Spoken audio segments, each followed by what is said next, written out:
ஒரு சின்ன விஷயம் தான், இதை நீங்க கத்துக்கிட்டீங்கன்னா பல பேரோட உயிரை காப்பாற்றலாம். இதுக்கு நீங்க டாக்டர் படிக்கணும்னு அவசியமே இல்லை. ஜஸ்ட் பல்ஸ் பார்க்க தெரிஞ்சா போதும். உங்க வீட்லயோ இல்ல ஆபீஸ்லயோ யாராவது மயக்கம் போட்டு விழுந்தா ஃபர்ஸ்ட் நீங்க செய்ய வேண்டியது பல்ஸ் பார்க்கறது. இதை வச்சு இதயம் துடிக்குதான்னு தெரிஞ்சுக்கலாம். அது இல்லைன்னா ரொம்ப எமர்ஜென்சின்னு அர்த்தம். இது கையில பார்க்கறத விட கழுத்துல பார்க்கறது தான் ரொம்ப முக்கியம். ஏன்னா அதுதான் மூளைக்கு போற ரத்த ஓட்டத்தை கொடுக்குது. அது எப்படி பார்க்கறதுன்னு சொல்லித்தரேன். இந்த கழுத்து எலும்புக்கும் இந்த தசைக்கும் நடுவுல உங்க 2 விரல் வச்சு பார்த்தீங்கன்னா அந்த துடிப்பு தெரியும். இப்போ இவருக்கு பார்த்தீங்கன்னா இந்த கழுத்து எலும்புக்கும் இந்த தசைக்கும் நடுவில் உங்கள் 2 விரல் வச்சிங்கன்னா அது துடிப்பு அழகாக தெரியும். இதில் 4 முக்கியமான விஷயம் இருக்குது.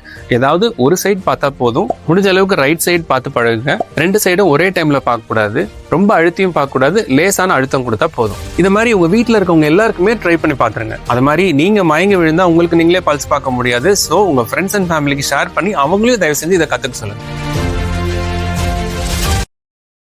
Download ShareChat.